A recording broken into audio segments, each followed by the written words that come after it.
Pampa Debates. Oferecimento GBOX Previdência e Seguro de Pessoas. A proteção certa para a sua família. Unimed Porto Alegre. Cuidar de você. Esse é o plano. Biscoitos Zezé. Carinho que vem de família. O Banrisul te conecta. Banrisul Digital. Clique e simplifique. E Sescope RS. Cooperativismo. A grande força do Rio Grande. Estamos iniciando mais um Pampa Debates. Pampa Debates que traz retorno ao programa nosso senador da República, orgulho do Rio Grande, especialmente Obrigado. Nós que somos da comunicação social, vê-lo eleito senador. Lazier Martins, prazer tê-lo aqui. Eu que me sinto honrado. Agora você levou 3 anos para ter frases bonitas assim comigo. Porque sempre tive. Nunca me recebeu dessa maneira tão Pelo cordial. amor de Deus. Muito obrigado. Foi o primeiro que eu vi receber assim, viu, tio? Olha. Foi. Mas para aí. Você sente honrado e surpreso. Esse é o meu criador. como é que é? Agradavelmente. Não. O Lazier sempre elogiou. Ele não pode dizer que nunca te tratei assim. Sempre te tratei assim. Troquei, mas respeito, não consideração. tanto quanto hoje. Ah, bom.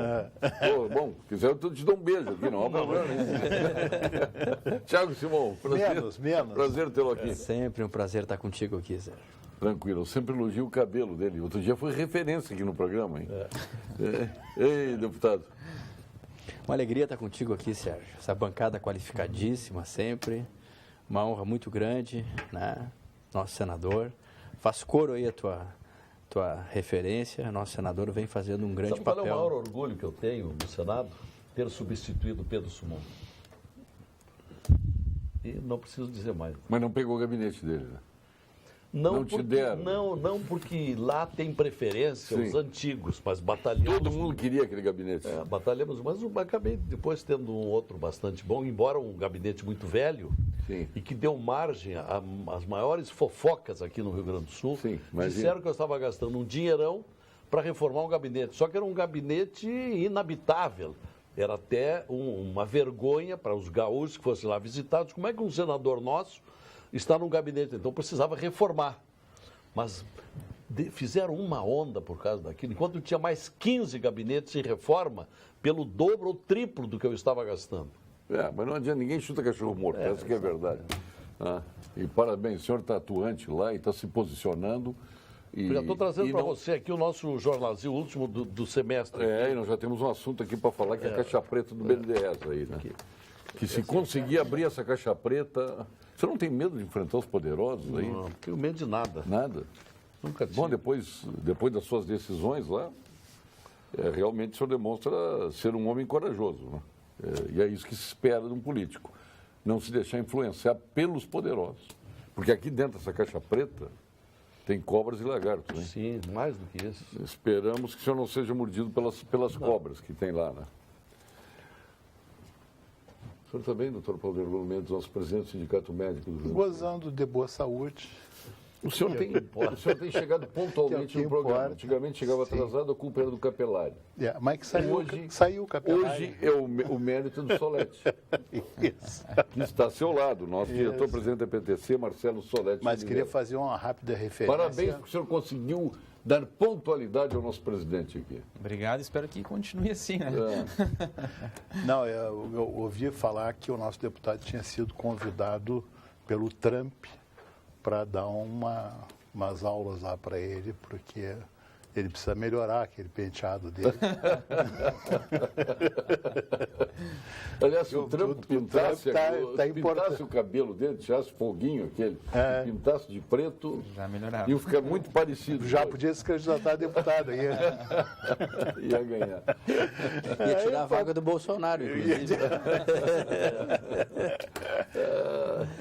Por falar em Bolsonaro, que o Bolsonaro é bolsomito agora, sabe por quê, né, que é bolsomito? Outro dia eu escrevi para um cara defendendo o Bolsonaro e eu botei assim, mas tu acha que o bolsomito... por que bolsomito? Porque os adeptos ao Bolsonaro, hoje já tem uma legião de adeptos, né? Porque é o Bolsonaro um mito, bolsomito. Sabia disso? Não sabia. Eu acho que estão exagerando bastante, né? Mas aguardemos. Ele vai fazer uma boa votação, Vai. Vai fazer uma... Porque nós Eu imagino que ele fica nos 17% ali na eleição presidencial. Pois é.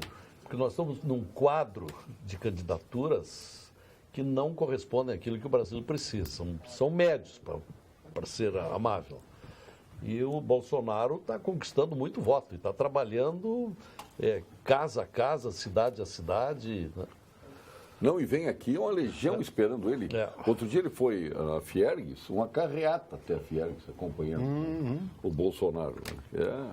Mas nós já elegemos o Jânio Quadros, já elegemos o Collor de Mello, já elegemos, né? Pessoas, não tinha vassoura para varrer a corrupção, não varreu coisíssima nenhuma, pelo contrário, se ampliou. O outro era o caçador de marajás, não caçou marajá nenhum, pelo contrário, criou marajás através da corrupção. O Enéas foi mais votado em São Paulo? O Enéas só foi mais votado, mas não chegou à presidência da República. Não chegou à presidência, mas ele... Mas eu estou falando de dois que chegaram à presidência da República, são as loucuras, né? Tudo pode acontecer, né, nesse país. A verdade é que muitas vezes a gente bota muito lixo nas urnas, né? Infelizmente, nós temos que passar por essa conscientização do povo. Mas eu acho que o voto tinha que ser facultativo. Não sei o que pensa o meu senador aqui. Eu sou favorável, inteiramente favorável. Porque nós que estamos preocupados com o Brasil, vamos lá votar. Claro. Quem tem consciência do que é uma eleição, de que candidato devem escolher, não ser obrigado. Tem muita gente dá que feriado para todo mundo, deixa ir para a praia. Mas o problema é que o voto facultativo talvez tenha um efeito inverso. Ou seja, muitas pessoas que talvez tenham mais consciência crítica, mas que tenham esse sentimento de rejeição à política muito forte, acabem engrossando a abstenção. E, infelizmente, uma parte expressiva de contingentes menos esclarecidos e que votam por fatores, muitas vezes, fatores fisiológicos muito presentes nas eleições, acabem engrossando essa participação. Eu acho que a democracia brasileira, no meu ponto de vista, não está pronta para o voto facultativo. A matéria é controversa. Eu tenho o direito de defender, né? Mas eu defendo voto distrital e voto facultativo. Eu defendo as duas coisas. Voto distrital tem que acontecer. Mas não já, pelo que está se... Não vai acontecer já. Para 2022, o distrital misto. Agora, o que está se encaminhando é o distritão, né? Que também não é bom. O distritão é quem faz mais votos é que vai ser eleito. Isso alija as minorias. Vai dar chance para aqueles que são mais conhecidos, até porque o período de... Mas não chega a ser o voto em lista. Seria pior. O voto em lista fechada, que foi a primeira alternativa do relator da Comissão Especial de Reforma Política, seria nesse momento um retrocesso brutal, porque praticamente seria o voto no partido. Você excluiria a possibilidade da escolha do eleitor do seu candidato. Justamente no momento em que os congressistas, não no caso do senador, que tem o voto majoritário, mas os deputados, eles queriam fugir do eleitor. Então, as oligarquias, as cúpulas partidárias fariam a lista pré-ordenada, e o eleitor perderia a oportunidade. A cúpula ia se proteger, obviamente. Seria um golpe à democracia. E eu diria que aí o relator ainda não desistiu de todo, né? Agora, em agosto, ele vai ter que apresentar. Relator do PT. É o Cândido, não é? Que já quer arrumar uma proteção para o Lula. Aí. Que é uma emenda especial. Lula. Também. Que é uma emenda especial? Conta essa que eu não conheço. Uma emenda especial não que ser preso quem há 8 meses... Até 8 meses antes das eleições. Não pode ser preso. É boa. Isso não é casuísmo. Isso é Mas aí salva todos aqueles que estão implicados na Lava Jato. Sim. Isso aí, olha, isso acaba de ter voto se levar adiante. Não tem muito. Todos envolvidos na Lava Jato votam. Mas o presidente do Senado, Eunício, uma semana antes de começar o recesso, na reunião dos líderes, eu estava presente, porque quando o nosso líder do meu partido, que é o Omar Aziz, do Amazonas, não comparece, ele me telefona e vou lá representá-lo. Tenho ido bastante seguido. E ele disse, olha, nós temos que em agosto entrar de rijo na questão da reforma política, porque até 30 de setembro tem que estar pronta. Então, está bem encaminhado a questão da cláusula de barreira, o fim das coligações das proporcionais, a discussão do distritão, né? E a questão do fundo eleitoral, que esse vai fundo ser... partidário, né? Mas esse seria eleitoral, porque além do que já existe o fundo partidário, cria-se o fundo para as eleições. Seriam 3,5 bilhões 3 bilhões e meio. Aí eu acho que muita gente vai votar contra. Eu sou um que estou inclinado a votar contra. Num país na miséria em que está, sem hospitais, sem educação, sem saneamento, sem nada, pega 3 bilhões para dar para os partidos para a eleição. Mas esse tema, esse item vai entrar em discussão acirrada já agora em Senador, seria interessante se o senhor em 3 minutos explicasse o que é o distritão, o que é o distrital misto, o que é o voto distrital, o voto em lista. Eu acho que boa parte das pessoas não conhece. É que é mais especialistas. O distritão é que é o mais Sou votado. auxiliar aqui. É o que é o mais votado. O distrital misto, o Estado é repartido em distritos, é fragmentado em várias partes. Que não são os municípios. Não, é um conjunto de municípios. É a região. Você divide o número de eleitores pelo número de cadeiras. E isso determina o número de distritos. Exatamente. E aí você... E como é que é a composição do distrito? Me disseram na Inglaterra, quem faz isto escolhe conforme os seus interesses. Esse é um dos problemas. Deveria guardar uma configuração, uma identidade... Se eu juntar esse município aqui e construir um distrito, eu elejo o meu candidato. E aí já começa o problema. E aí o misto é que aí a pessoa aí tem chance de fazer 2 contabilidades. Uma, a de quem teve mais votos no geral em todo o Estado e aquele que teve voto no distrito. Você vota 2 vezes. Né? Você pega metade das vagas, você tem 55 vagas, pega metade das vagas seriam distritos. E nesses distritos seria eleição majoritária. Se tivesse a cláusula de barreira, por exemplo, ficariam 7 partidos. E um candidato desse então, distrito 7 concorreriam listas. E esse distrito teria 1 deputado. Não há... A outra metade das vagas, o distrital misto, né, seria uma lista pré-ordenada dos partidos. Aí você votaria em candidatos. O PMDB, esses 7 partidos teriam uma lista de 15, 20 nomes e se elegeriam cada partido. Se tu fizer, por exemplo, 1 milhão de votos, o PMDB fez 800 mil votos. Né? O coeficiente eleitoral é 100 mil, dá direito a 8 cadeiras. Entendeu? Então você faria 8 cadeiras, só que não votando no candidato. Votando na lista. Você vota 2 vezes.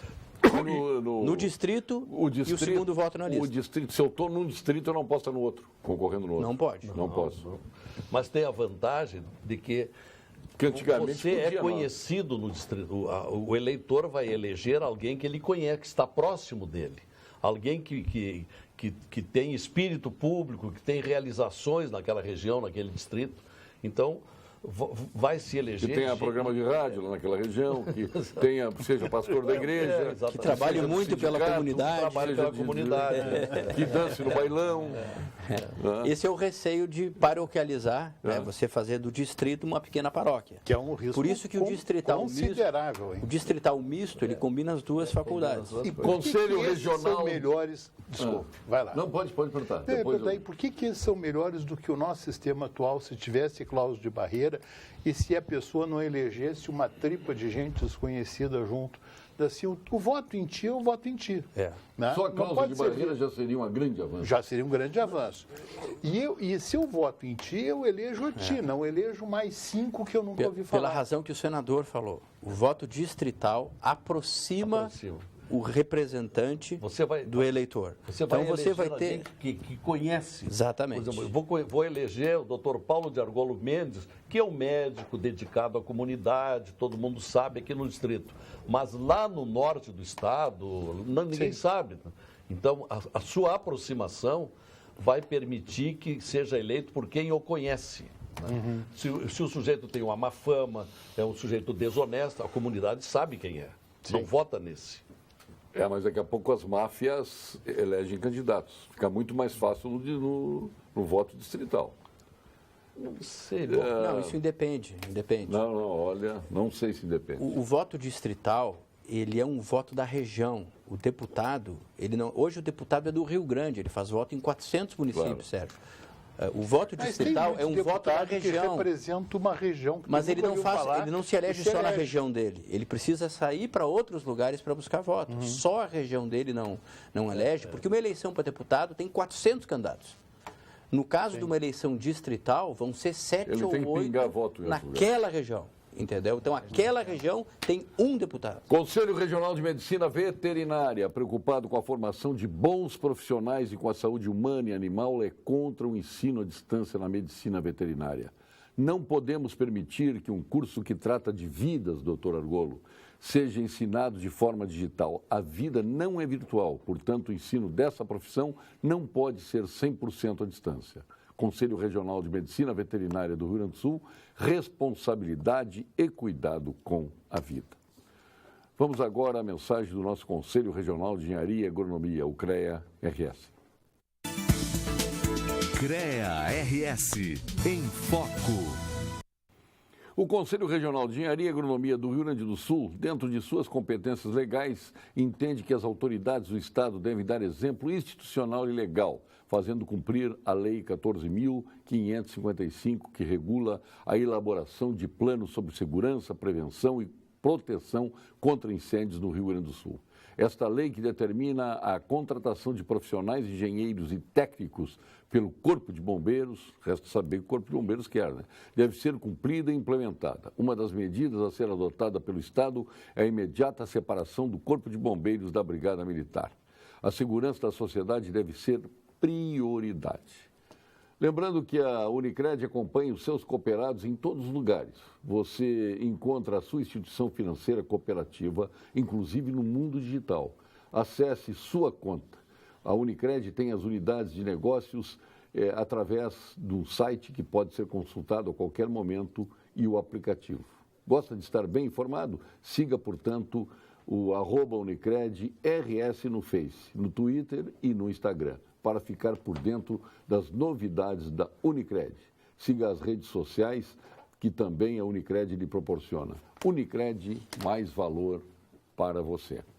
Meu presidente da EPTC, Marcelo Solete de Oliveira, como é que o senhor está enfrentando as ciclovias de Porto Alegre? Ciclovia não falta aqui, mas tem em Porto Alegre. Agora eu estou vendo que... Falta ciclista. Falta ciclista para ciclovias. Como se fosse o primeiro mundo. Isso cresce rápido. Eu acho que já tem bastante. Uma noite dessa estava chegando de Brasília, ali na Ipiranga, um contingente já de ciclista muito grande. Não, na Ipiranga. Agora, vou pegar um José do Patrocínio, botar uma ciclovia, deslocar o estacionamento para o meio da rua, como na Venceslau, bota no meio da rua e sobra uma pista e meia para os carros, tá, é justo isso? Quem é que circula mais? São pessoas dos carros, nos ônibus ou na ciclovia? Em frente ao Mãe de Deus tem uma coisa fantástica. Ali é Em Santa Catarina, qualquer cidadezinha que tu vai, tem um recuo para o ônibus parar. Então, o ônibus, quando vai estacionar, ele entra num recuo, não tranca a rua inteira, ele entra num recuo, não, depois é o contrário, né? Aqui, faz a ciclovia entrar no meio da rua, estreita a rua, faz uma funila ali. Eu não consigo entender. É a mesma coisa que é perigoso, de ônibus, né? O corredor de ônibus aqui da Cavalhada, que eu critiquei tanto Capelária, que ele se defendeu tantas vezes, o corredor de ônibus é encostado na rua. Quer dizer, a pessoa tem que entrar na sua garagem, ela tem que entrar no corredor de ônibus. Tem que deixar alguém, um velhinho, a cadeira de rodas, tem que entrar no corredor de ônibus. Tem que ir numa loja, tem que entrar no corredor de ônibus. Tem que dobrar à direita, tem que entrar no corredor de ônibus. Então é um negócio insano, nunca teve problemas a Cavalhada. Eu passo ali todos os dias, 2 vezes por dia no mínimo, no rush, na vinda para a Rede Pampa e na volta para casa. E aquilo que eu não enfrentava, eu passei a enfrentar, que é um enorme congestionamento. Como é que se pensa isso, doutor Solete? Bom, em primeiro lugar, obrigado pelo convite. São as duas coisas. Começamos com uma porção de elogios. Já não, mas não é, não é. É questão, eu estou falando como cidadão. Tá certo. Mas, Argolo, é normal, as pessoas têm as críticas, têm sugestões, tem uma série de demandas do dia a dia. Então, onde a gente anda, a gente sempre recebe essas demandas. Lá na IPTC a gente discute isso. Hoje é uma cidade formada, onde a gente precisa de espaço para todos. Então, há realmente a crítica em relação à ciclovia, ao corredor de ônibus. Se a gente for falar com o ciclista, ele vai cobrar mais espaço para a ciclovia. Se for falar com os rodoviários, eles vão pedir mais espaço, porque eles não conseguem cumprir as viagens. O trânsito cresceu muito o número de veículos, principalmente nos últimos 10 anos, e as vias não acompanharam essa proporção. Então, como dividir esse espaço e que todos tenham... Numa cidade que não tem viadutos, que não Exato, tem... não tem grandes obras que possam dar essa solução. passagem subterrânea, não tem nada. Então, assim, realmente a tarefa não é fácil. A gente vem fazendo uma rediscussão de uma série de situações, inclusive em relação à ciclovia, de montar as redes de forma que a gente possa dar o espaço para o ciclista com um menor impacto no transporte público e também para os veículos.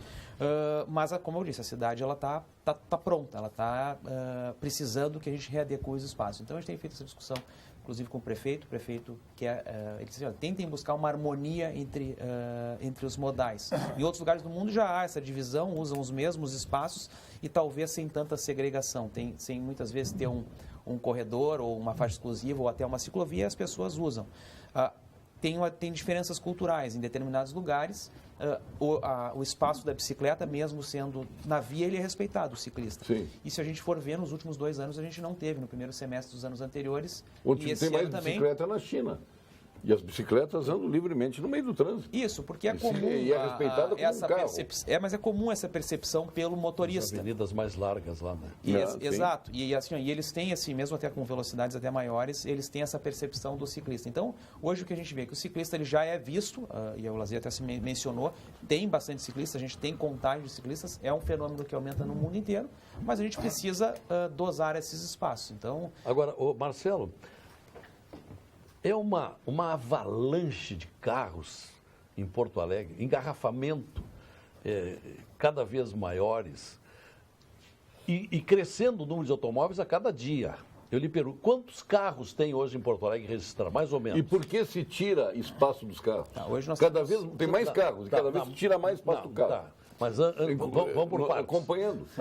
Mais ou menos quanto? Hoje nós temos 800 mil carros registrados. 800 mil carros. E entram mais de 200 mil por dia em Porto Alegre. Então, tu pode por dia? Por dia. Então, quantos por dia? 200 mil por dia. Tá? Então, assim, pessoas que circulam em Porto Alegre. Bom, em circulação a gente pode botar aí em torno de 800 mil carros circulando em Porto Alegre. Por dia. Isso. Então, assim, realmente é um contingente enorme. As grandes capitais do Brasil e no mundo passam por esse problema. Porto Alegre, nas medições, a gente fica em segundo lugar, a gente está não está melhor só que Curitiba, porque esse problema é em São Paulo, Belo Horizonte, Rio de Janeiro, as grandes capitais todas estão enfrentando esse problema. Dá para melhorar? Dá. Em termos de deslocamento dos usuários do transporte e da mobilidade. Então, nas medições, o primeiro lugar é Curitiba, melhor tempo de deslocamento das pessoas. Mais que Brasília? Porque Brasília tem um bom movimento também, com certa agilidade. Mas assim... Brasília é extremamente ágil. Brasília é bom. Pela distância lá também, o tempo em Brasília todo mundo é rápido. É rápido. Então, assim... O fato de ser uma cidade planejada, mas a caminho do aeroporto, por exemplo, sextas-feiras de tarde para o aeroporto é um horror, quintas e sextas de tarde. Né? É muito grande. Mas é uma cidade de um tráfego mais ou menos satisfatório. Agora, Porto Alegre, eu acho que está sendo muito forte. Brasília é melhor que Porto Alegre. Mas as distâncias, o tempo de... Apesar de lá, as distâncias são maiores, né? Também as pessoas têm o maior tempo para chegar em casa. Então, a cidade onde menos se perde tempo para chegar em casa é Curitiba. Segundo lugar, Porto Alegre. Mas assim, isso dá para melhorar bastante. O que a gente está buscando, tá? Por exemplo, semáforos inteligentes isso que a gente possa... Capitais. Isso, capitais. Todas as capitais do país. O que a gente está buscando? Semáforos inteligentes que possam dar uma dinâmica maior em relação, e nós já temos algumas medições que pode melhorar em torno de 15% a 25%. Inteligentes, por que não se implanta com mais rapidez na capital? Né? É questão de comunicação semafórica. Porque quantos tem na cidade hoje? Não, hoje 97% dos semáforos a gente consegue coordenar dentro de uma central de comando. A gente consegue. Sei. Só que assim, o que são? São programações em cima de contagens que nós fazemos... Sim, em cima do histórico. De histórico. Sim, então, claro. Assim, o que dá para se avançar? Porque eu canso de ver, por exemplo, meio quilômetro de fila numa avenida e no outro lado 2 carros e o semáforo não consegue ser inteligente. Isso. Para deixar um lado fluir. Isso com muita frequência. E o exemplo do que se deu de inteligência foi o semáforo que tem lá na rotatória da Nilo, que se tirou a rotatória, e lá hoje funciona. Hoje, num ciclo, tu consegue cruzar um problema que era histórico. Mas rotatória é sucesso no mundo inteiro, por que não dá certo em Porto Alegre? Ali era a capacidade. Agora Portugal inteira cheia de rotatórias e funciona. Ali era a tu vai na capacidade. Espanha, rotatória. Ali era e capacidade. Aqui não funciona. Mas ali foi substituído e ficou bem melhor do que a rotatória. Então, assim, a questão da inteligência para o semáforo, ali ele consegue contar, através de visualmente, ele conta quantos carros estão aproximando, qual é a velocidade que eles estão partindo. Quantos são projetados para implantar em Porto Alegre? Porque o semáforo inteligente é uma das melhores soluções que tem. Na verdade, a gente já está buscando algumas parcerias para fazer teste com empresas que possam, através do... Hoje nós temos o Waze, nós temos o próprio Google, que fornecem essas informações e a nossa ideia, então, já nos próximos meses, está testando, e o que a gente vê, que pode ter um ganho até de 15% a 25% da Quanto velocidade. custa um semáforo? Um semáforo? É, Instalado em torno de R$30 mil. 30 mil reais. Então, assim, por que acontece? O que é o caro? É o controlador. Ele tem um controlador que administra ele. Tu está lá no central de comando, tu quer dar mais 1 minuto de verde para Protásio em relação a Lucas de Oliveira. Tu consegue lá, muda a programação. Avenida Goethe, por Na exemplo. próxima, tu a consegue Goethe às dar. 6 horas da tarde. Engarrafamento sempre. Tem alguém controlando? Tem alguém acompanhando. Se a gente vê assim, bom, aconteceu uma situação de... Aí manda um azulzinho. Não, ele consegue fazer de lá. Da central mesmo, ele reprograma. Por exemplo, precisa dar mais tempo para Goethe porque deu um acidente, ou tu precisa limpar a Ipiranga. Bom, tu dá mais tempo para Goethe, mais 1 minuto, no próximo ciclo já entra 1. Entra 2 minutos. Então, tem já, só que é feito por um controlador. Tem uma pessoa lá atualizando os controladores. Manualmente. Então, o que precisa se dar? Precisa se dar essa inteligência, que a própria velocidade da via que os carros passam, possa passar para o controlador e o controlador sabe, no próximo ciclo eu já posso dar mais 10 segundos. Marcelo, você deu um número aí que está me martelando a cabeça, eu lhe confesso que eu não acredito. Eu acho que eu não ouvi bem. Quantos carros são registrados por dia em Porto Alegre? Registrados, emplacados em Porto Alegre, nós temos 800 mil veículos. Tá? Que estão emplacados. Não, 2.000 é quem vem a Porto E aí, Alegre. acredita que 200 disso aí, mil. 200 É o pessoal mil que passa entram, por Porto Alegre. Que entram. Entram em Porto Alegre entram. pelas Não é que são emplacados.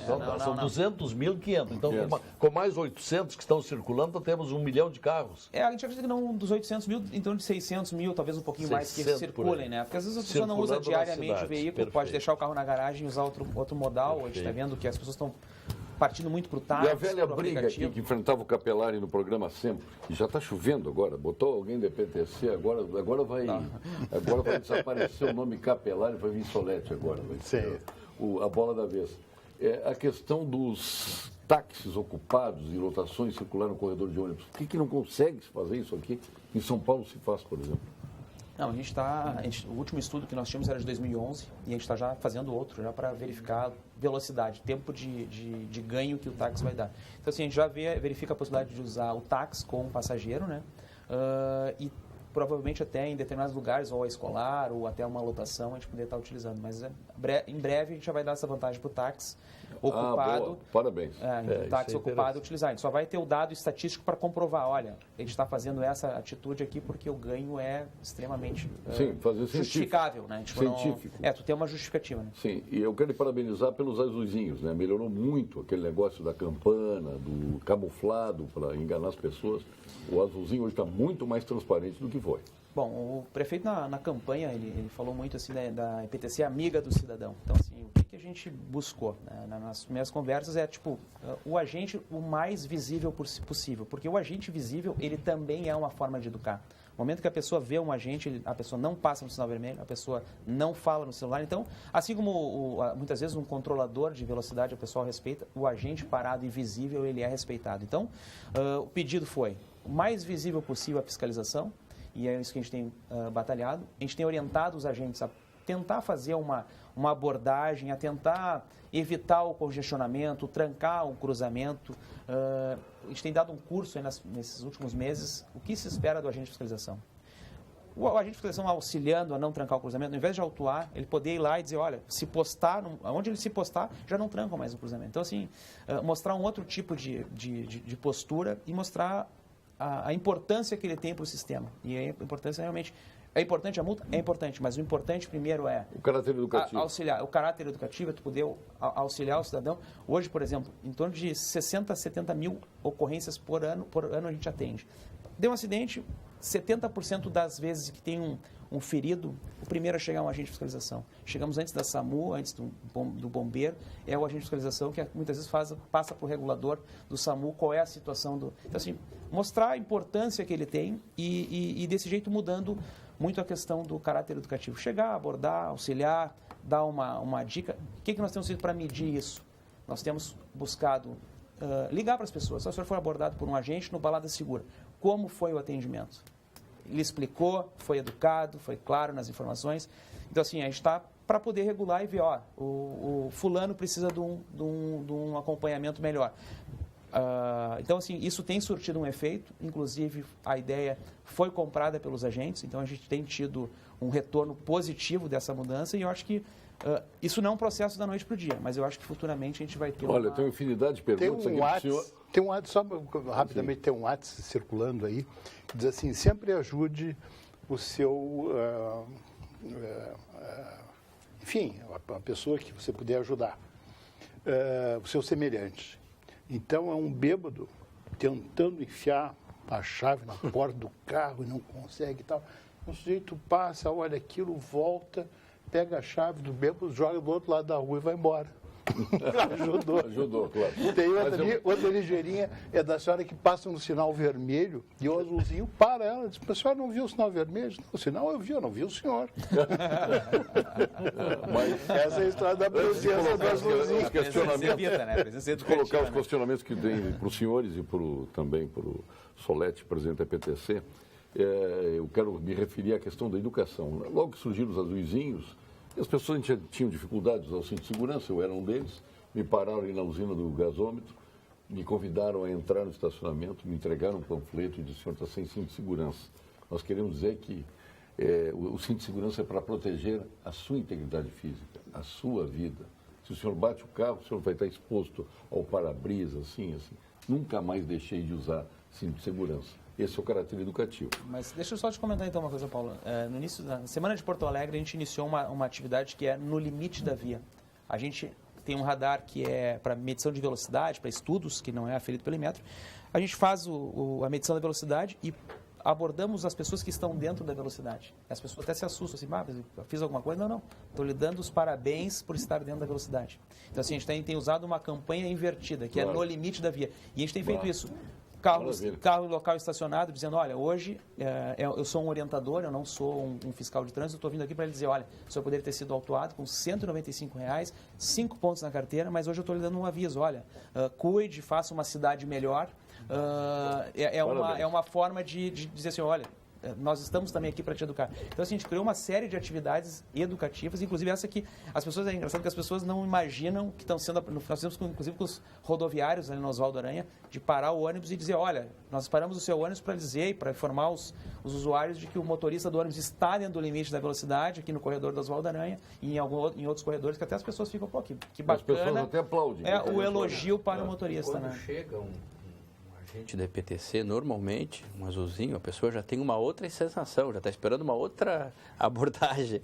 E quando vem com esse caráter, né, eu acho, Sérgio, que não vai mais para ter candidato fazendo campanha para acabar com a EPTC. Acho que acabou isso aí. Acabou.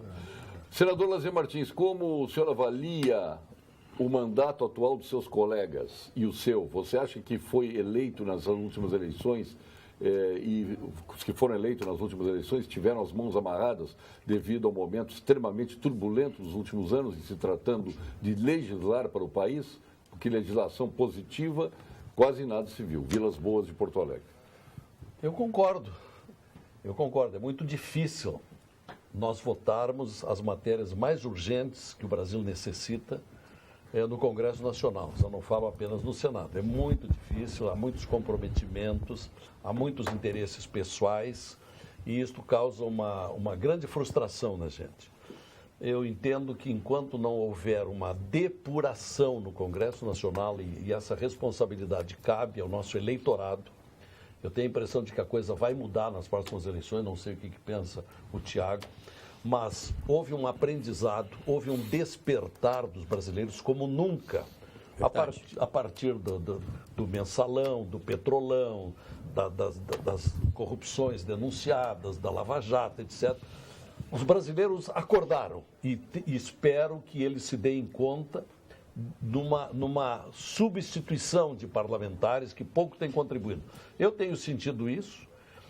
É verdade que há um grupo, ao menos no Senado, um grupo perseverante, correto, idealista, mas não tem força ainda para discutir aquelas necessidades mais urgentes. Eu tenho sentido isso mais diretamente, por exemplo, no Colégio de Líderes. Foi por isso que eu fui para um partido, muita gente me criticou, você saiu do PDT por uma contingência. Se eu tivesse ficado no PDT, eu teria sido expulso, porque eu votei no impeachment e porque eu votei na contenção de gastos. Eu tinha que mudar de partido. recebi convite de uma dúzia, mais ou menos. Optei por um que me dava um lugar no Colégio de Líderes, este ano como vice-líder, e talvez... E uma vaga no Conselho, e uma na Comissão vaga na Comissão de Constituição e Justiça, que é a mais importante comissão do Senado. Porque ali Porque a da Câmara está desmoralizada. porque ali no Colégio de Líderes é que se decide a pauta. E a pauta atende àquela maioria que tem interesses. Olha o Chagas do IAPI me conectando. É verdade, elegemos muita gente despreparada para a presidência da República. Você esqueceu de mencionar os seus queridinhos, seus protegidos, Lula e Dilma. Eu quero dizer o seguinte, eu vou dizer para eles, eu não tenho protegido. No meu entender, falei várias vezes hoje, o melhor presidente da nova República, chamada Nova República, começou lá com Sarney, pós-revolução, no meu entender, foi Itamar Franco, que a história ainda vai render homenagens para ele. E não foi eleito presidente, era vice do Collor. No meu entender, foi o melhor de todos os presidentes desta fase pós-revolução. Não sei. Não, e sem dúvida. Inclusive, o meu pai foi líder. É verdade. Líder do governo do Itamar Franco no Senado. E ele corrobora essa mesma impressão que tu tens. Primeiramente pela retidão, não é? Pelo caráter ético, pela capacidade num momento difícil, pós-redemocratização, o primeiro impeachment, não é? Um momento extremamente traumático na política brasileira. Ele teve a capacidade de fazer essa aglutinação de todos os partidos, senador Lazier, e propor um grande entendimento nacional, não é? Que é o papel de um presidente, principalmente nessa condição, um presidente de um processo de transição, apresentou o Plano Real, que foi talvez uma das medidas mais importantes e que foi realmente a estabilização da economia do nosso país. 30 anos. O meu pai comenta, não é? Ele aprovou o Plano Real nesse momento difícil de transição, sem uma emenda, sem um cargo, ou seja, basicamente em torno de uma agenda nacional. Não é? Então, realmente, o Itamar Franco não negociou emenda constitucional, não deu cargos para votar por ele, ele foi uma liderança. E trabalhou pela eleição do sucessor, Fernando Henrique, que depois é que iniciou o presidencialismo de coalizão. Criticava tantos políticos, agora estão fazendo a mesma coisa. São Marias vai com as outras. O Brizola deve estar dando volta no tubo. Mais uma, pouco o Brizola foi vice, candidato a vice do Lula. As pessoas criticou tanto o Lula e foi candidato a vice do Lula, apoiou o PT. Mais uma reforma trabalhista e previdenciária. Mais uma vez, quem tem menos é que vai pagar a conta. O nobre senador está aposentado, não sente isso. Tem que diminuir o custo do Congresso. O do Senado, que consome milhões, inclusive conheço pessoas aí no Congresso que estão ganhando altos salários e não fazem nada. Nauro de Esteio. Eu não sei o que ele quer dizer, ele está aposentado. Estou aposentado pelo INSS. Ganhando R$3.000. E olhe lá. R$2.700. R$2.700. Essa é minha aposentadoria. E não tenho direito, e nem procurei ter, e não terei aposentadoria como senador. Até porque a aposentadoria parlamentar já não existe mais. E principalmente para quem é aposentado pela União. Quem tem uma aposentadoria pela União não pode ter uma segunda, que é o meu caso. Então, esse meu prezado ouvinte não tem nada, não tem nenhuma razão com relação à minha particularidade, o meu caso pessoal. Olha, meus amigos, que um país que elegeu Lula, Dilma e Temer, né, e tem Bolsonaro, claro, tem Temer, Bolsonaro poderá não só ser eleito presidente, como ser um bom presidente, Laurindo de Caxias do Sul. Olha aí, ó. Quem pode ser um bom presidente? Bolsonaro. O Bolsonaro? Não, tia, eu tenho certeza que o Bolsonaro não vai ser presidente. Eu compartilho da impressão do senador Lazier, compartilho da impressão do senador Lazier, que há um amadurecimento na democracia brasileira e que certamente essa radicalização ela oportuniza expressões consideráveis dos extremos, né, da extrema-direita e a extrema-esquerda. Né? Você tem o PSOL, você tem o Bolsonaro, mas eu tenho absoluta certeza que uma candidatura que venha com um discurso de ódio, de radicalização, não vai ter espaço para governar esse Brasil. O Brasil está crescendo, está amadurecendo, a gente vê... O senador foi muito... Apesar do Temer? Não, o Temer vive um momento difícil, né? Você teve... O senhor vai me dizer que é só ilação o Temer, né? Oi? É só ilação que aconteceu com o Temer, não tem prova nenhuma. Não, eu acho que os indícios, eu já comentei aqui no teu programa, que os indícios eu são... até pensei que o senhor tinha mudado de posição. Não. Eu vi um susto. Não, a não ser que não mudei de posição. O problema do Bolsonaro, a gente fica com medo porque o Trump se elegeu, né? A gente acaba com medo. Mas que Deus nos livre de uma pessoa... Olha, pergunta ao Lazier... Bolsonaro só se elege se ele for no segundo turno com o Lula. É a única chance do Bolsonaro ser presidente. Pergunta ao Lazier, ao deputado Simão, por que falam que devemos eleger político bom e nada muda? Ontem mesmo morreram 4 criancinhas por falta de assistência médica. Resumo, estamos sempre enxugando gelo. O Milton Lacal é especializado em administração hospitalar, ex-diretor do hospital, ele está dizendo aqui. Bom, na verdade, só para fazer uma observação, nos últimos 2 anos, apesar da população do Estado estar continuamente crescendo, nos últimos 2 anos, nós já estávamos em crise de falta de leitos, fechamos 800 leitos no Rio Grande do Sul. Isso é uma tragédia, isso é um horror. A prefeitura está mantendo verdadeiros hospitais clandestinos nos postos de saúde. Aqui a Vila Cruzeiro tem 10, 20 pacientes que estão internados ali, pacientes com laudo de internação que deviam estar no hospital e que estão ali sendo gente entubada, que está numa sala de observação porque não tem leito hospitalar, né? E aí nós temos o Hospital Parque Belém com 250 leitos, com a cama, com lençol branco estendido em cima da cama, com tomógrafo, com ecografia, com UTI montada, com 5 blocos cirúrgicos fechado. Né? É uma tristeza. Agora, isso não aconteceu por acaso, né, Paulo Sérgio? Veio uma derrocada paulatina, pouco a pouco, principalmente nos últimos 13 anos. É verdade que o governo atual tem as suas culpas, tem os seus comprometimentos, tem responsabilidades, tem suspeita de criminalidade, mas o que veio antes disso? Qual foi a reforma que o seu Lula propôs? O que ressalta na administração do Lula foi a desagregação do país e, principalmente, a depredação da Petrobras, né? Os empréstimos do BNDES. Inclusive, quando houve a medida provisória do Lula em 2007, abriu o BNDES, que era um banco de fomento que deveria servir ao Brasil, Banco Nacional de Desenvolvimento Econômico e Social. Ele passou a mandar verbas. Por que tem essa manchete aqui? Ele passou a mandar verbas. Vou botar aqui, ó, o seu informativo aqui. Passou a liberar recursos para países estrangeiros, para Angola, para Moçambique, para Cuba, para Venezuela, para Bolívia, para Nicarágua. E quantas obras com superfaturamento foram feitas lá fora? Verba que tinha que servir aqui, dinheiro público. Essa é uma marca do Lula. O empréstimo para o Eike Batista. O enriquecimento da JBS, que era um açougue modesto de Goiás, se transformou na maior produtora de proteínas do mundo, né? É isso que herdou. Então, o que esse presidente atual está recebendo, e tem as suas culpas, e eu não duvido que ele tenha enorme responsabilidade naquelas confissões que ele fez na gravação do Joesley, mas isto é resultado, isto é legado, isto é herança de um país fracassado, de um país destruído, que tem que ser reconstruído, e isso não vai se fazer de uma hora para outra. A corrupção, ela não é de hoje. Ela veio aumentando gradativamente até chegar o governo PT, que foi desenfreado. Sim, mas é raro o político que não deixou, que não levou o dinheiro que tenha vindo. É raro o político que tenha vindo da Lava Jato. É raro. Mas alguns receberam do partido, não sabiam a origem. Corrupção multiplicada nos últimos anos. Sim, claro.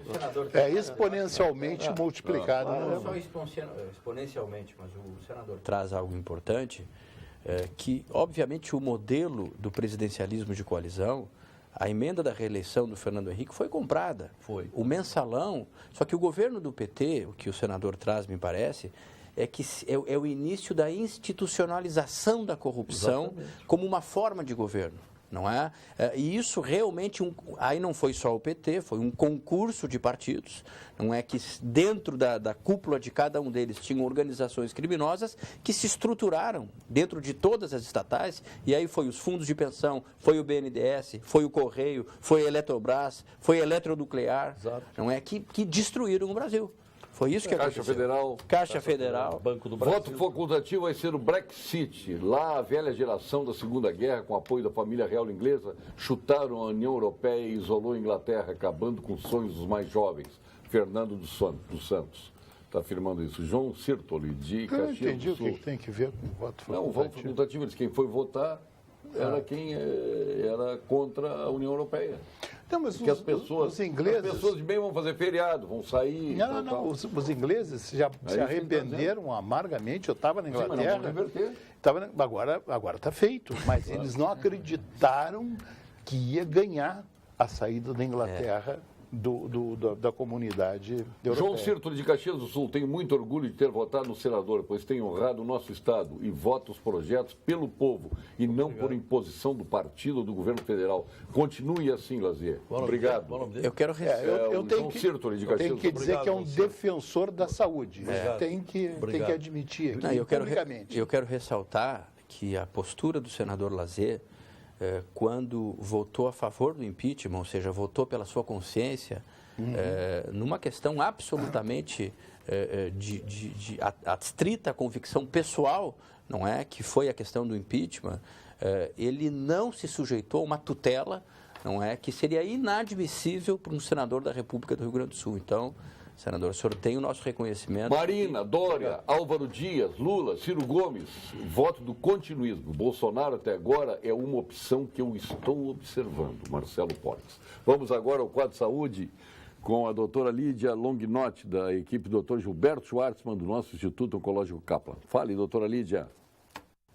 Boa noite, eu sou a doutora Lídia Longinotti, oncologista do Instituto de Oncologia Kaplan. E hoje vou falar sobre detecção precoce do câncer de pulmão. Até recentemente, não existia um método eficaz para detectar o câncer de pulmão, antes do surgimento dos sintomas.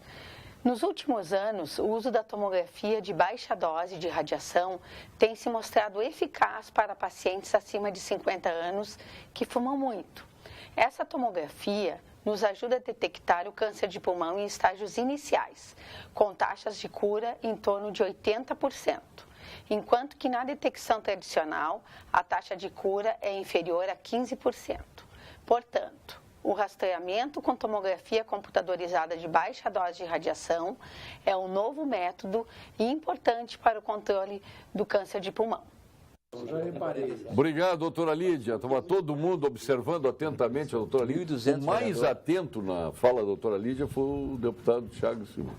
Não, porque eu distraí, sabe por quê? Não, ele estava atento. Boa noite, Paulo Sérgio. Pergunta ao senador se ele também votou na reforma trabalhista. Obrigado, Luiz Pia. Olha, Paulo Sérgio, foi o maior drama da minha vida, o maior dilema da minha vida. Noites sem dormir por causa desta malfadada reforma trabalhista. Porque a reforma trabalhista ela tem coisas muito boas e tem coisas muito ruins. Então, o que eu fiz? Eu fiz um voto em separado. Naqueles itens, foi o único voto em separado que fez propostas, porque os outros 6 votos em separado eram pela rejeição total da reforma. Eu propus que se regulamentasse melhor, inclusive com sugestões, o trabalho intermitente, que é o pior item, na minha opinião, a questão do trabalho da mulher no serviço de saúde, a mulher gestante ou lactante, a questão das 12 horas de trabalho por 36 de descanso, a meia hora de intervalo e o imposto sindical. Eu fui contra a proposta do governo de acabar com o imposto sindical. Eu fui a favor de um período de 3 anos para gradualmente ir acabando. No primeiro ano, desconta 75% do dia trabalhado do trabalhador. No segundo ano, desconta 55% e no terceiro, 35%, para dar tempo aos sindicatos se organizarem. Porque do jeito que ficou, fica voluntário. Agora, foi esse meu voto em separado. Visitei o ministro do Trabalho, Ronaldo Nogueira. Eu tinha que visitar o Henrique Meirelles, visitasse o ministro errado. Quem manda no Brasil é o Henrique Meirelles. Mas foi no ministro errado. Merece confiança, né? Não, baita, cara, eu adoro o ministro Ronaldo Nogueira. E aí foi garantido que em agosto entra a medida provisória para amenizar. Agora, ninguém pode ter dúvida de que esta medida, esses 14 milhões de brasileiros, pouco a pouco vão ter emprego agora. Vão ter emprego. Tem Claro. Ajudou muito. Vai ajudar. Muito. E temos que esperar um tempo para ver o resultado. E aquilo que não der certo... Vou abrir meu voto. Espera só um Voto pouquinho. do Lazier Martins para qualquer cargo. Eu não posso deixar de ler isso aqui a seu favor. Eu sou fã desde quando era jornalista, pois não perdia nenhum dos seus comentários. Grande abraço a todos, tenho orgulho do Lazier. Nelson Pires de Camacoa. Eu tinha que elogiar. Não, gentileza sua. Mas só para concluir, mais uma frase. O que não der certo, Paulo Sérgio, Argolo, Marcelo, Tiago, a gente entra com um projeto e tenta mudar. Há clima para mudanças lá adiante naquilo que não der certo nessa reforma trabalhista, que foi muito boa para os patrões. Inegavelmente foi muito boa. Para trabalhadores, tem aspectos ruins. Os patrões são uma maravilha. Não, maravilha. E Momento principalmente especial. o negociado sobre o legislado, Exatamente. botaram a negociação entre o lobo e o cordeiro, né? Ainda mais no Momento momento de 14 especial. milhões de desempregados, que poder ter um empregado de negociar alguma coisa. Momento especial Não vou para o deixar de falar, senador vou continuar te Lazier atrapalhando. Martins. Não, eu te atrapalho. O descrédito, que nós estamos num debate que é 6 com o telespectador também. Momento especial para o senador Lazier Martins. Os descréditos políticos abrem espaço para os sérios e competentes enfrentando os malfeitores, como sempre fez o senador Simon, o Jorge Lisboa Goelzi de Erechim, está dizendo aqui. Eu há pouco Tá estava vendo, Thiago? Olha aí, elogiando pedindo aqui, nosso Paulo Sérgio, senador. estava pedindo que o Tiago concorresse a federal ou ao Senado. O Tiago está mais inclinado no momento a concorrer de novo ao estadual. Agora, eu digo e repito aqui de público, o Tiago vai ser muito importante no Congresso Nacional, onde se decidem as grandes questões nacionais. Eu acho que ele está pronto para ir para Brasília. Claro, será que ele está com medo de não se eleger? Acho que se elege, sim. Eu também acho, mas sinto que ele tem... Ou não quer sair de Porto Alegre? Não, acho que tudo tem seu tempo, Lazier. Eu agradeço muito a deferência do senador Lazier, que faz um grande trabalho no Senado, mas é um momento que eu estou preparando a base, né? É o meu primeiro mandato como deputado estadual. Esse trabalho com o governo Sartori é uma legislatura que está fazendo grandes reformas na estrutura do Estado. Eu falava com um deputado estadual de 3 mandatos, o Márcio Biol, que ele falava que nunca nos 3 mandatos dele fez votações tão importantes na estrutura do Estado do Rio Grande do Sul como nós estamos fazendo agora. Então, eu acho que nesse momento eu sou mais importante aqui no Rio Grande do Sul, mas certamente tem uma caminhada pela frente. Mais adiante vai. Olha, uma infinidade de e-mails aqui que o presidente atual do BNDES já demitiu o diretor. Não, o diretor se demitiu. O presidente atual, Paulo Rabelo de Castro, demoliu a história do Lazier. Lula teria que fazer conluio com 30 assinaturas de funcionários do BNDES. Não entendi por que demoliu. Quem demoliu? O Paulo Rabelo de Castro. Não, realmente eu tenho constrangimento porque eu estou com um convite formulado para ele e ele se comprometeu nos primeiros 15 dias de agosto, ele vai à Comissão de Infraestrutura do Senado para ser questionado por nós. Tive contato com ele há 10 dias atrás. Então, eu não quero aqui estar fazendo crítica, eu quero primeiro ouvi-lo para saber se realmente o que ele está querendo fazer agora é contraproducente, contraria aquilo que nós precisamos. O certo é que nós vimos com maus presidentes do BNDES. Luciano Coutinho, por exemplo, foi um caos o que fez. Né? Antes, o Mantega, que foi o anterior a ele, que hoje está todo comprometido e vai responder processos criminais muito sérios. E quem ia abrir a caixa preta, a ex-presidente que saiu, ela sofreu um boicote dos funcionários, hein? Exatamente, ela ficou lá pouquinho tempo. Esta história de que Azulzinho está à vista é uma lorota. Ontem foi o dia 18/7, passei pela perimetral após o viaduto Bento, sentido norte-sul, e tinha 2 com radar escondido. Alexandre Porto. Aliás, ali eles fizeram o canteiro, fizeram um tapadinho. Botaram 4 pezinhos, botaram um zinco em cima, ali fica o carro da IPTC. Fizeram uma casa-mata ali. Fizeram uma casa-mata. Eles ficam ali embaixo, passa chuva, passa sol, o carrinho desse está protegido, eles ficam ali com um negocinho. Só de olho. Mas ficou à vista, né? Embaixo um tapadinho, desculpe. Telespectador aqui, é o Alexandre de Porto Alegre. Ali quem usa também a Brigada Militar também está usando, a Guarda eu só vi Municipal também usa. até hoje. Não, e assim, ó, aquele veículo ali, ele pode usar o equipamento embarcado. Então, dia de chuva, por exemplo, tu deixa ele dentro do carro e usa embarcado. Então, a gente tirou o equipamento embarcado e botamos ele para fora. Por isso que foi feita aquela cobertura ali também, para não ficar dentro do veículo o equipamento escondido. Então, para ficar de forma mais visível, foi feita aquela estrutura.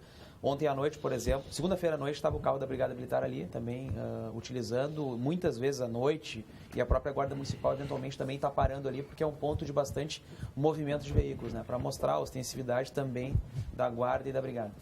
Pergunta o presidente da PTC, colocando sinaleira torta e direita nas ruas é a solução? Fernando Gomes. Não, na verdade, isso também é uma das questões que o prefeito trouxe, da gente fazer essa avaliação da real necessidade de tantas sinaleiras em Porto Alegre. Comparado a outras cidades, a gente tem uma média superior realmente. A gente está fazendo essa avaliação, só que se tu fores nas comunidades, geralmente os moradores locais, o comércio, as pessoas que estão naquela área, eles estão sempre pedindo mais semáforos. Então, a gente tem uma série de pedidos que acabam não sendo atendidos por falta de critérios, mas as pessoas que usam o carro no dia a dia ou que transitam em Porto Alegre notam que a gente tem uma sobreposição ou talvez um número que talvez possa até ser excessivo em relação a outras cidades. Né? Quando uma observação rápida aqui, pois não. A respeito de um outro assunto da prefeitura, numa casa assim, do lado da minha seguinte, estourou um cano na calçada e o Demar levou uma semana com aquela água jorrando da minha altura. Levou uma semana para ir lá. Tem umas coisas que tem que mexer na prefeitura. Bom, vamos então ao ponto final com o Gimo, FCDL e Que Comércio. Ponto final. Oferecimento Produtos Gimo. Qualidade comprovada. FCDL apresenta Que Comércio, o maior e mais completo programa de qualificação e gestão de empresas. Vamos agora ao presidente da PTC para o ponto final. Vamos ver se ele merece levar aqui o jeton. Tem jeton hoje, viu? O Marcelo Solete de Oliveira, presidente da PTC. Ponto final. Bom, eu agradeço a nossa participação aí, o convite. Eu quero ficar à disposição de vir outras vezes aqui, de esclarecer, de pontuar. Quero deixar aberto também um convite. A gente criou um programa que é o Conhecendo o EPTC e é também um dia de agente. Levamos, inclusive, o vereador Vambert para fazer um dia de agente. Ele passou o dia, uma tarde conosco, fazendo as abordagens, abordando as pessoas para... Tem um bom negócio para que imitar o Dória. Então, assim, botar uma roupa de azulzinho. Nós temos trazido, então, algumas pessoas. Podia varrer umas ruas também. E a gente gostaria de deixar aberto, a gente tem convidado alguns vereadores, radialistas, diversas pessoas, inclusive, por dar um exemplo, no jogo do Grêmio, a gente às vezes recebe algumas críticas de torcedores. A gente fez na última reunião para organizar o jogo do Grêmio, nós convidamos torcedores que possam estar colaborando. Não tem como organizar.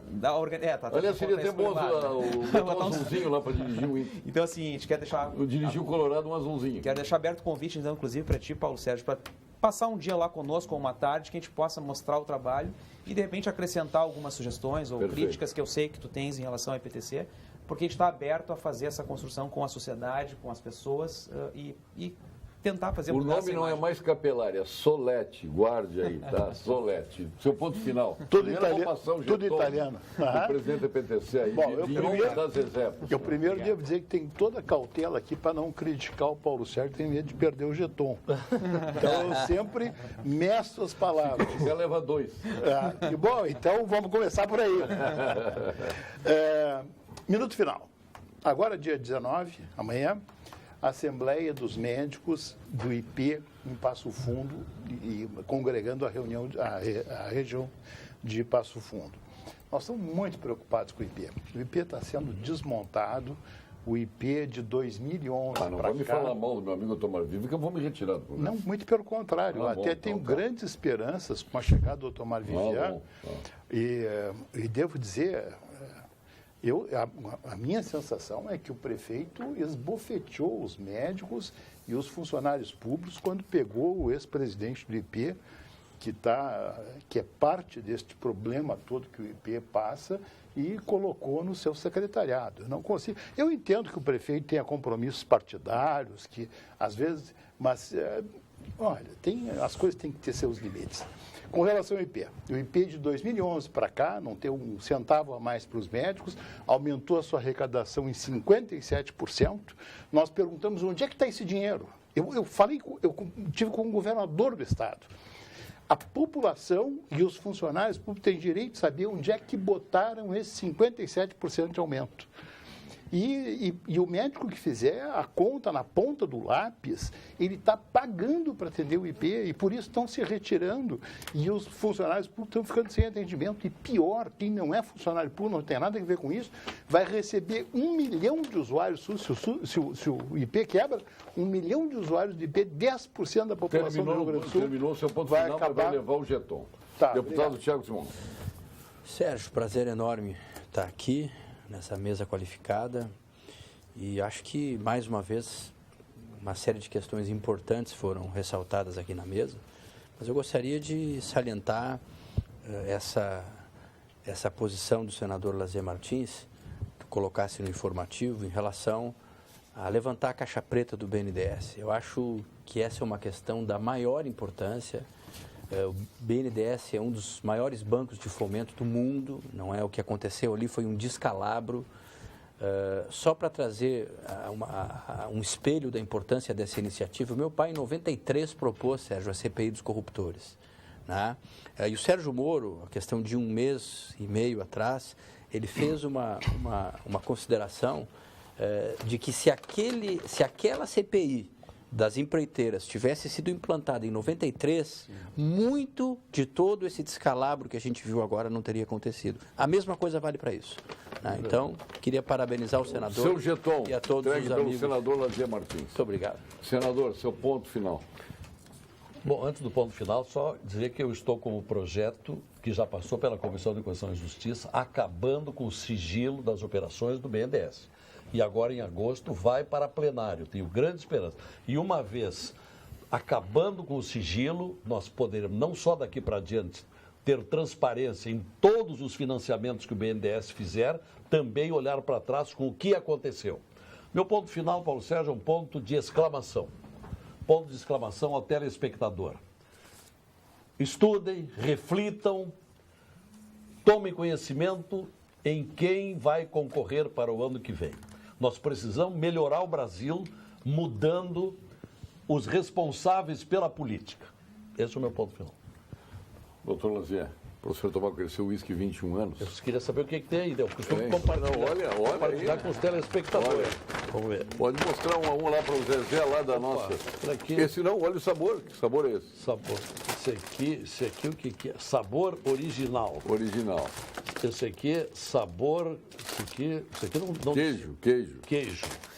Esse aqui é calabresa com pimenta. Calabresa, esse é excelente. Meu Deus, mas isso aqui vai durar meio ano. Ah, vai sim. Sabor galeto. Olha aí. Chegar o visitante, quer comer um galeto? E o outro. Esse aqui, sabor churrasco. Olha aí, Zezé Rui. Olha o senador aí. Todo sabor de mignon. Meu amigo, vai lá em casa comer um churrasco hoje.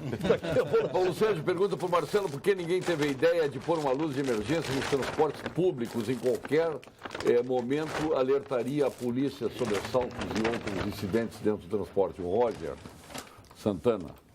Na verdade, isso a gente está discutindo bastante com a Força Tarefa do Transporte, que é uma força-tarefa dedicada aos assaltos a ônibus e lotação, que tem dado um resultado bastante expressivo, 42% de redução em relação ao ano passado. E já há essa discussão, inclusive, do alerta de pânico dentro dos ônibus. Mas aí é uma avaliação também da Brigada Militar e das Forças de Segurança. Mas é uma ideia bem interessante essa, hein? Por que semáforo para pedestre e faixa de segurança no mesmo local não confunde o Léo de Porto Alegre? Uma infinidade de perguntas para ti aqui, não estou só pensando... A gente volta para responder outras vezes, tá? Sim, vai ser um prazer. Olha aqui, vamos repetir o nome do homem aqui? Sim. É aquele Oliveira, mas vamos ficar com Solete. Não é mais Solete com Capelari. 2 T's. Solete com 2 T's. Esse é o nome dele. Quando chegar atrasado, vai dizer, o que houve, doutor? Foi o Solete. Já tenho... Pronto, já está com a desculpa feita. Pergunta para o senador por que não se escuta que um político foi assaltado porque eles têm dinheiro de chega para pagar segurança particular? O Érico, de 2 irmãos. Eu não sei, eu pago segurança e caríssimo na minha rua. Caríssimo. Agora, não sei. Não anda com segurança na rua, né? Claro que não. Não. Meu companheiro é o Carboneira, que está aqui, que é o meu chefe de gabinete aqui, e o seu Luiz Rodrigues. São companheiros de trabalho. Né? Esta cordialidade da PTC não acontece nos arredores da rodoviária e do aeroporto, pois os agentes que ali estão somente multando e mal educados. Falo porque trabalho na rodoviária e já passei por um deles. Abraço, Paulo Schmidt. Agora vai ter queixa aos montes aqui. Sim. Vai virar um muro das lamentações. Tá? Solete. Pergunta para o Capelari, agora pergunta para o Solete. Tá aí. Obrigado. Obrigado, eu que agradeço. Marcelo Soleste, pela sua presença, nosso presidente da PTC, e venha sempre ao programa. Com certeza. Doutor Paulo Argolo, e sim, já tem um ativo fixo do Pampa Debates. Tem número. Senador Lazer Martins, obrigado. Que agradeço. Tiago Simão, muito obrigado pela sua presença aqui. Eu perguntei para o senador Simão ou Simon? Ele já explicou aqui. O Simão vem do Homero Carlos Simon, né? Então chamavam muitas vezes de Simon, por causa do Homero Carlos Simon. Nós trabalhamos com o Homero Simon há muitos anos. Na Guaíba, exatamente. Muito obrigado. Fique agora com as principais notícias do dia na sua região com os apresentadores locais do nosso Jornal da Pampa. Obrigado. Até amanhã. Boa noite.